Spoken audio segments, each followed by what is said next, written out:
नमस्कार, सुप्रभात। बिहार देख रहे हैं आप और मैं हूं आप सबके साथ अनूप। खबरों की शुरुआत करेंगे और सबसे पहले बात रोहतास की। रोहतास के कोचस बाजार में पेट्रोल पंप मालिक की हत्या का सीसीटीवी फुटेज सामने आ गया है। सोमवार को लूट के दौरान अपराधियों ने गोली मारी थी। हालांकि अब तक इस मामले में किसी की गिरफ्तारी नहीं हो पाई है। देखिए, रोहतास के कोचस में हुए पेट्रोल पंप मालिक की हत्याकांड से जुड़ी सीसीटीवी फुटेज अब सामने आ गई है। मर्डर का सीसीटीवी फुटेज सामने आया है। पेट्रोल पंप मालिक की हत्या का यह फुटेज सामने आया है। बीट सड़क पर पेट्रोल पंप मालिक की हत्या हुई थी।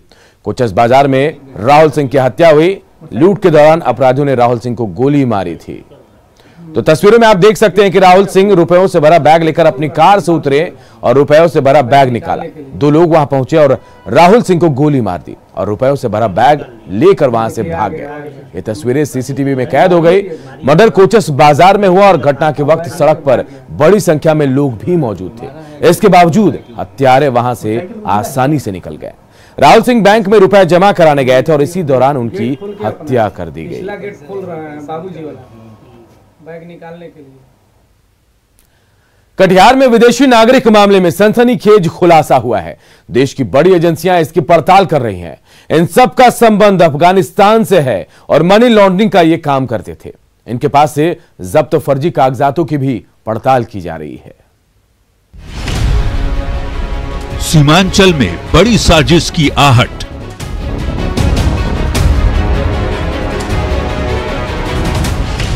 विदेशियों का Afghan connection. Money laundering racket का खुलासा। कटिहार पुलिस की टेबल पर नोटों का बंडल और डिब्बों में रखे कागजात। चौधरी मोहल्ला से गिरफ्तार विदेशी नागरिकों के पास से ये जब्त किए गए हैं। इनके बारे में सनसनीखेज खुलासा हुआ है। पुलिस और सुरक्षा एजेंसियों ने 2 दिनों तक इनसे कड़ी पूछताछ की। ये सभी अफगानिस्तान के पख्तिका राज्य के शारन के रहने वाले हैं और पूरा मामला मनी लॉन्ड्रिंग से जुड़ा है। छापेमारी में इनके पास से 5,02,000 रुपये नकद भी मिले,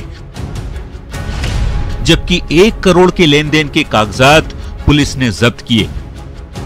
उसमें यह पाया गया कि ये लोग लेन देन का कारोबार करते थे और इनके पास से लगभग 1 करोड़ के लेन देन का कागजात भी बरामद किया गया है।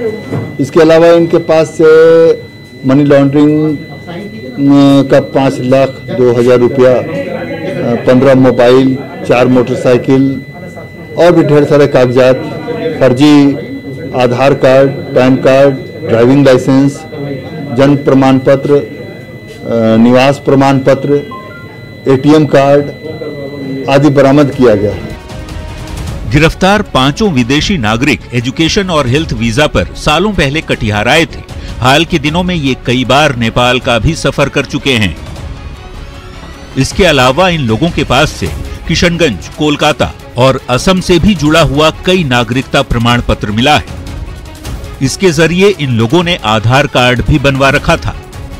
चौंकाने वाली बात तो ये कि जिस चौधरी मोहल्ले से इनकी गिरफ्तारी हुई, वहां के निवासी इन्हें विदेशी मानने को तैयार ही नहीं थे।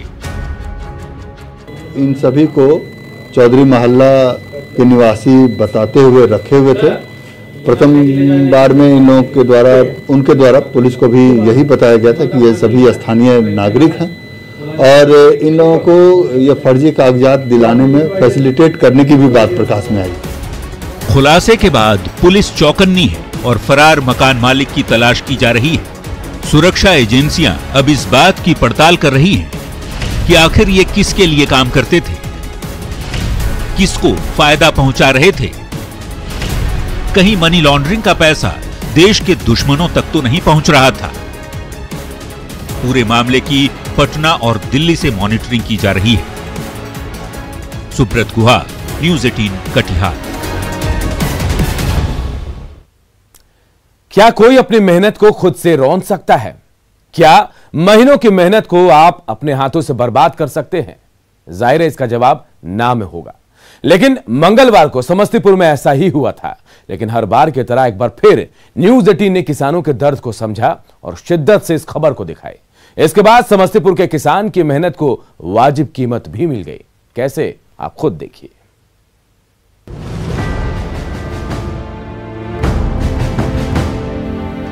खेत को खून पसीने से ओम प्रकाश ने सींच कर फसल उपजाई थी, उसी खेत में उपजे गोभी के फसल को खुद ही ट्रैक्टर से रौंद दिया था। लेकिन जब न्यूज 18 ने ओम प्रकाश के दर्द को दुनिया से वाकिफ कराया तो चंद घंटों में ही ओम प्रकाश की मेहनत रंग लाने लगी। अब ओम प्रकाश के खेतों की गोभी दिल्ली की थाली का जायका बढ़ाएगी। कुछ चैनल के द्वारा जो हमने 4.5 बीघा फसल नष्ट किए थे तो वो चैनल पर चला, तो इसी के संदर्भ में सरकारी लोग आए हुए हैं घर पे। क्या करने के लिए आए हुए हैं आपसे? वो हमसे बात कर रहे हैं कि जो नष्ट कर दिए, जो बचा हुआ है वो माल हमें चाहिए। तो बताएंगे आपसे कि आपका कितना टन माल यहाँ अभी खरीदा जा रहा है? ये हमसे 4 टन माल खरीद रहे हैं। दरअसल समस्तीपुर के किसान ओम प्रकाश की खबर न्यूज 18 पर दिखाने के बाद केंद्रीय मंत्री रविशंकर प्रसाद ने खुद ही संज्ञान लिया। रविशंकर प्रसाद ने ट्विटर पर लिखा कि मैंने अपने विभाग के कॉमन सर्विस सेंटर को निर्देश दिया कि इस किसान से संपर्क कर इनकी फसल को देश के किसी भी बाजार में उचित मूल्य पर बेचने का प्रबंध किया जाए। केंद्र सरकार के डिजिटल प्लेटफॉर्म ई किसान मार्ट पर इस किसान को दिल्ली के खरीदार ने 10 रुपए प्रति किलो का मूल्य ऑफर किया। केंद्र सरकार की ओर से पहल के बाद ओम प्रकाश के खेतों में गोभी पर ट्रैक्टर नहीं बल्कि खेतों में पूरा महकमा मौजूद है ताकि ओम प्रकाश की मेहनत को वाजिब दाम मिल सके। कुछ दिन पहले इन्होंने मंडियों में इनका जो फसल है वो 1 रुपए के भाव से बिकवाली के लिए ये हो रहा था, तो इन्होंने जो आवेश में आकर फसल को नष्ट कर दिया।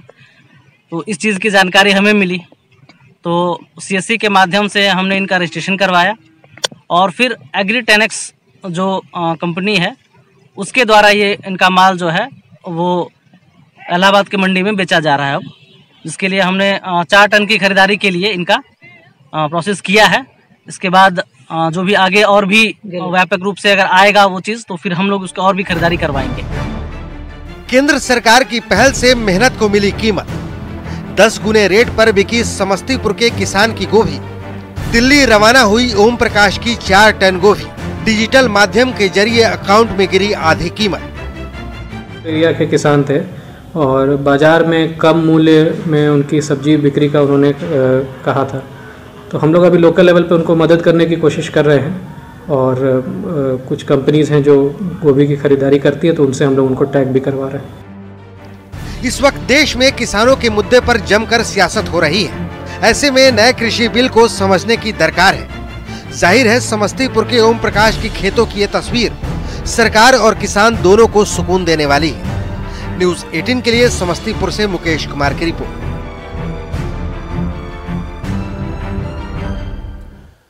और अब बात एक अच्छी खबर की। राजगीर में 5 पहाड़ियों के बीच जल्द ही शीशे का पुल बनेगा। नए साल में बिहार के लोगों को बड़ा तोहफा मिल सकता है। आपने चीन में देखा शीशे का पुल, अब आप बिहार में देखेंगे ग्लास ब्रिज।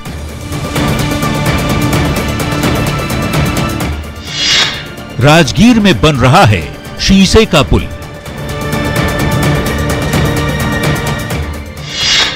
न पिलर ना ही कंक्रीट, सिर्फ शीशा। राजगीर का ग्लास ब्रिज। विदेशों की तरह बिहार में भी पर्यटन को बढ़ावा देने पर जोर शोर से काम चल रहा है। राजगीर में शीशे का पुल बनाया जा रहा है जो बेहद आकर्षक होने के साथ ही पूर्वोत्तर भारत का पहला नेचर पार्क होगा। न्यूज 18 पर देखिए इस खास पुल और राजगीर में बनने वाले नेचर पार्क की एक्सक्लूसिव रिपोर्ट।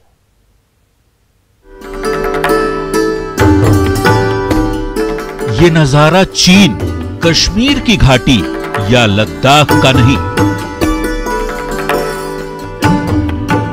पहाड़ियों के बीच पुल के निर्माण की ये तस्वीर बिहार के राजगीर में बनने वाले नेचर पार्क की है, जहां शीशे का पुल बनाया जा रहा है। जी सही सुन रहे हैं आप। जिस बिहार में पुल का अप्रोच पथ बह जाता हो, उसी प्रदेश में पर्यटन के क्षेत्र में अब चमत्कार हो रहा है।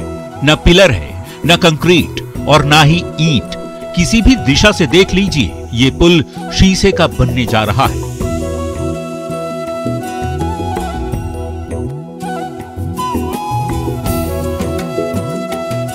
जहां आर पार सब कुछ दिखेगा। इस पुल से आप कुदरत की खूबसूरती को बेहद करीब से एहसास करेंगे।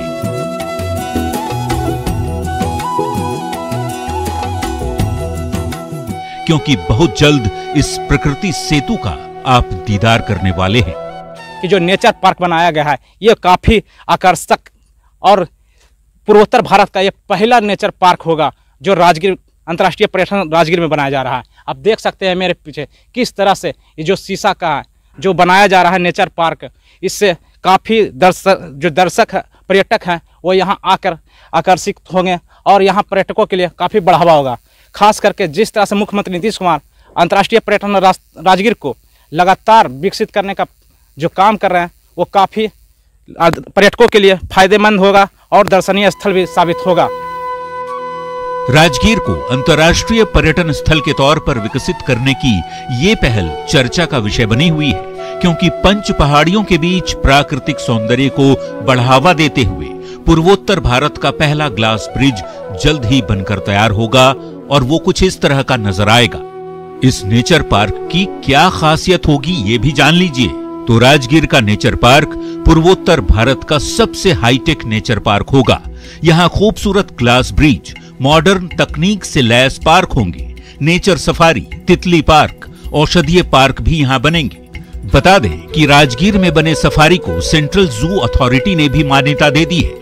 यहाँ के नेचर सफारी आने वाले देश विदेश के पर्यटकों को मनोरंजन के साथ ही औषधीय जानकारियां भी हासिल होंगी। उम्मीद है नए साल में इसे आम जनता के लिए खोल दिया जाएगा। तो फक्र कीजिए, ये पुल बिहार का नायाब झरोखा है जो आपको प्रकृति के करीब ही नहीं लाएगा बल्कि एहसास कराएगा उस प्रगति को जो वास्तव में हो रहा है। अभिषेक कुमार, न्यूज़ 18 नालंदा। सासाराम के सांसद छेदी पासवान ने एक बार फिर जिला प्रशासन पर निशाना साधा है। उन्होंने कहा कि सासाराम में प्रशासन नाम की कोई चीज नहीं है और अधिकारी बेपरवाह बने हुए हैं। दरअसल सांसद फजलगंज के पास सड़क जाम में फंस गए थे। सांसद ने कहा कि अफसर काम के बजाय मीटिंग में व्यस्त रहते हैं और उन्हें जनता की समस्याओं से कोई मतलब नहीं है। जिला प्रशासन यहाँ में विधि व्यवस्था नाम का कोई चीजें नहीं बचा है। जिला किसी अफसर को कोई काम नहीं है, सिर्फ मीटिंग करता है। इस जिला के मुख्यालय से कोई उन लोगों को लेना नहीं। हमारी गाड़ी नहीं फंसी हुई है, उन लोगों की गाड़ी फंसी है, रोज देखता है, लेकिन क्या बताया। और देखिए 5 करोड़ से ज्यादा सोने की लूट मामले में पीड़ित दुकानदार से जाप अध्यक्ष पप्पू यादव ने मुलाकात की। लूट की पूरी वारदात की उन्होंने जानकारी ली। पप्पू यादव ने पुलिस प्रशासन पर सवाल उठाते हुए कहा कि ऐसी घटना तो फिल्मों में भी नहीं होती है, ऐसी घटना पर फिल्म बननी चाहिए। अपराधियों ने आम जनता का अमन चैन छीन लिया है और साथ ही उन्हें चेतावनी देते हुए कहा कि अगर एक हफ्ते में खुलासा नहीं हुआ तो पहले पटना और फिर दरभंगा बंद होगा और फिर बिहार बंद करेंगे। ये कंफर्म समझ लीजिए कि इसमें प्रशासन और कुछ छुटभैये नेताओं के पास उस संपत्ति का वितरण हो चुका। मैंने साफ शब्दों में कहा है, एक सप्ताह के अंदर राजेश और अमित को यदि उसके बच्चे को उसका फादर और बहू मां को उसका पति नहीं मिला और दरभंगा की घटना इनकी संपत्ति ना मिली तो पहले तो पटना और दरभंगा बंद करेंगे, फिर बिहार बंद होगा। बिहार में शराबबंदी कानून को और मजबूत करने की कोशिश हो रही है। एक बार फिर डीजीपी से लेकर थाने के सिपाही शराब नहीं पीने की शपथ लेंगे। लॉ एंड ऑर्डर की समीक्षा के दौरान सीएम ने पुलिस विभाग के आला अधिकारियों को निर्देश दिया था। सीएम नीतीश के निर्देश के बाद पुलिस विभाग के अधिकारी और पुलिसकर्मी 21 दिसंबर की सुबह 11 बजे शराब नहीं पीने की शपथ लेंगे। इसके लिए मद्यपान नहीं करने हेतु शपथ लेने के संबंध में विभाग ने पत्र भी जारी कर दिया है। राज्य में कवायद तब हो रही है जब कांग्रेस शराबबंदी खत्म करने की मांग कर रही है। शराबबंदी कानून की समीक्षा की मांग जोर पकड़ रही है।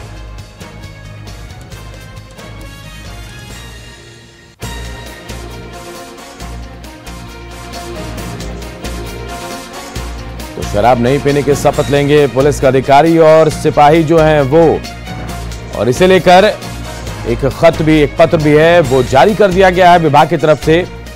और 11 बजे समय जो तय किया गया है, 11 बजे शपथ लेंगे तमाम पुलिसकर्मी और अधिकारी जो हैं कि वो शराब नहीं पिएंगे। मुख्यमंत्री नीतीश कुमार ने 21 दिसंबर की सुबह 11 बजे का वक्त तय किया है जब इन्हें शपथ दिलाई जाएगी। डीजीपी से लेकर पुलिसकर्मी तक शराब नहीं पीने का शपथ लेंगे। और देखिए, ये कवायद जो है उस वक्त हो रही है जब कांग्रेस शराबबंदी को खत्म करने की मांग कर रही है, जबकि दूसरी तरफ मुख्यमंत्री नीतीश कुमार शराबबंदी को बेहतर तरीके से लागू करने की कोशिश में लगे हुए हैं। तो एक बार फिर पुलिसकर्मी जो हैं वो शपथ लेंगे कि वो शराब नहीं पिएंगे। 21 दिसंबर को 11 बजे शपथ लेंगे तमाम पुलिसकर्मी।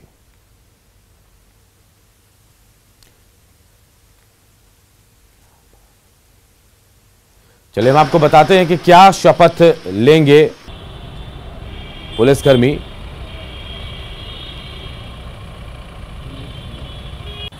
तो सीएम ने निर्देश दिए थे जिसका असर भी दिख रहा है, और सीएम के निर्देश के बाद 21 दिसंबर को 11 बजे शपथ लेंगे तमाम पुलिसकर्मी कि वो अब शराब नहीं पिएंगे।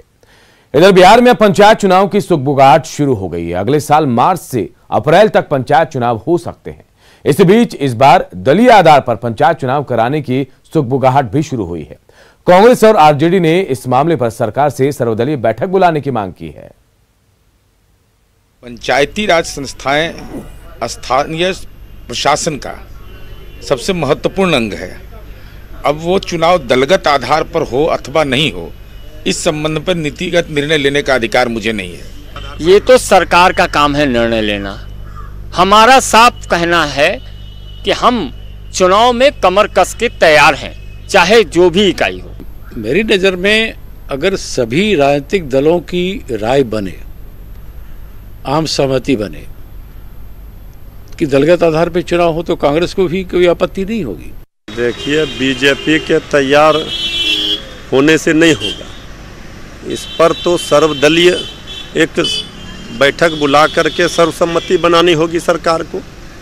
हमारी पार्टी इसके पक्षधर है कि पंचायत और गांव की सरकार जो हो वो मजबूत हो, तो हम लोगों को कोई ऐतराज नहीं है। और अब बात रैन बसेरों की। तो पटना जिला प्रशासन ने बेसहारा और गरीबों के लिए ठंड से बचने और उनके रात बिताने के लिए जगह जगह रैन बसेरा बनाया है। रैन बसेरे में सोने के लिए बेड और कंबल के साथ पीने का पानी सहित तमाम व्यवस्थाएं की गई हैं। लेकिन बावजूद इसके इन रैन बसेरों में बिस्तर खाली रह जाते हैं। और दूसरी तरफ देखिए, सड़क किनारे आज भी गरीब वैसे ही सोते नजर आते हैं। सड़क किनारे फुटपाथ पर सोने वाले ये लोग इतनी अच्छी व्यवस्था होने के बावजूद रैन बसेरा में नहीं सोते हैं।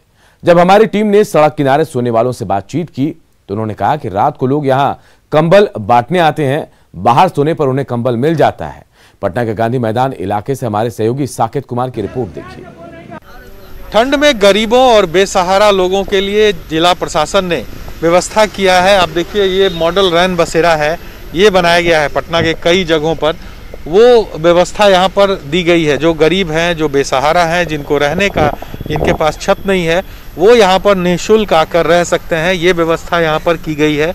आप देखिए, एक तरफ से यहाँ पर बेड लगाए गए हैं और सभी बेड पर बाजाप्ता कंबल, तकिया, सब व्यवस्था यहाँ पर प्रशासन के द्वारा दी गई है। जो भी बेसहारा हैं, गरीब हैं, वो यहाँ आकर रह सकते हैं। तो तस्वीर आप देखिए, ये रैन बसेरा के अंदर की तस्वीर है। चूँकि ठंड बढ़ रही है पटना में, तो ऐसे में जो लोग हैं, जो सड़कों पर रहने के लिए विवश है, वो यहाँ आकर रह सकते हैं। लेकिन यहाँ पर एक तस्वीर साफ दिख रही है कि यहाँ काफ़ी बेड अभी भी खाली है। और ये सवाल लाजमी है पूछना कि क्यों आखिर, चूँकि सड़कों पर लोग सो रहे हैं आज भी काफ़ी संख्या में, बावजूद इसके, जबकि यहाँ जब निःशुल्क व्यवस्था है फिर भी यहाँ पर लोग नहीं सोते हैं। ये एक अपने आप में सवाल है। हम एक बार पूछ लेते हैं, यहाँ बेड भर जाता है? कभी भर भी जाता है, कभी खाली भी रह जाता है। ऐसा बात नहीं, हर समय हर दिन भरता नहीं है। सड़क पे लोग रह रहे हैं लेकिन नहीं आते हैं यहाँ पर। अब ये तो मैंने क्या कहा जाए, गरीब लोग कहते हैं कि भाई हर लोगों का अपना अपना आवास अच्छा होता है, तो हमारा आवास तो यही आकाश है। अगर सरकार मैंने कही थी कि हम तमाम गरीबों को भूमि से जोड़ देंगे, आवास देंगे, लेकिन आज तक कहाँ सरकार दे रही है। इसीलिए लोग सड़क पे रहते हैं, अपना उनका पेट भी वहाँ भरता है। ये अब सड़क पर लोग रहते हैं तो कोनो जिसको दया में बुझाता है पूंजीपति वर्ग को, वो आकर के खाना वाना दे देता है। बिल्कुल, तो तस्वीर सही बात है, वही दिख भी रही है। यहाँ पर देखिए, आप बाहर कुछ लोग यहाँ बैठे भी हैं सड़क के किनारे, जो रात भर यहाँ पर ये लोग रहते हैं। इन लोगों से भी बात करते हैं, क्योंकि अगर इनके पास घर नहीं है तो ये इस रैन बसेरा में आके रह सकते हैं, सो सकते हैं। लेकिन यहाँ देखिए ये लोग सड़क पर हैं, बैठे हुए हैं। हम एक बार बात करते हैं इन लोगों से। कम्बल ले लिए जाड़ा में ओढ़े लगी। यहाँ रहता है तो कम्बल मिल जाता है? कम्बल मिल है। कहाँ से आए हैं? मसौरी घर है बाबू। मसौरी से यहाँ? हाँ। कम्बल के लिए? कम्बल के लिए जाड़ा में। रात भर यहीं रहते हैं? तो क्या करिए। निःशुल्क व्यवस्था है इन गरीबों के लिए, जो वहाँ जाकर वो रह सकते हैं। लेकिन इसके बावजूद ये सड़क पर हैं, क्योंकि सड़क पर इनके लिए ये व्यवस्था है कि लोग यहाँ पर गाड़ियों में आते हैं और इन्हें कंबल और खाने का सामान देते हैं। तो इसलिए ये गरीबी की बेबसी है जो इन्हें सड़क पर रहने के लिए मजबूर कर रही है। भले सरकार इनके लिए जितनी भी व्यवस्था कर दे, लेकिन पेट की आग कहीं ना कहीं इस ठंड पर भारी पड़ रही है। कैमरा पर्सन सुबोध के साथ साकेत कुमार, न्यूज़ 18 पटना।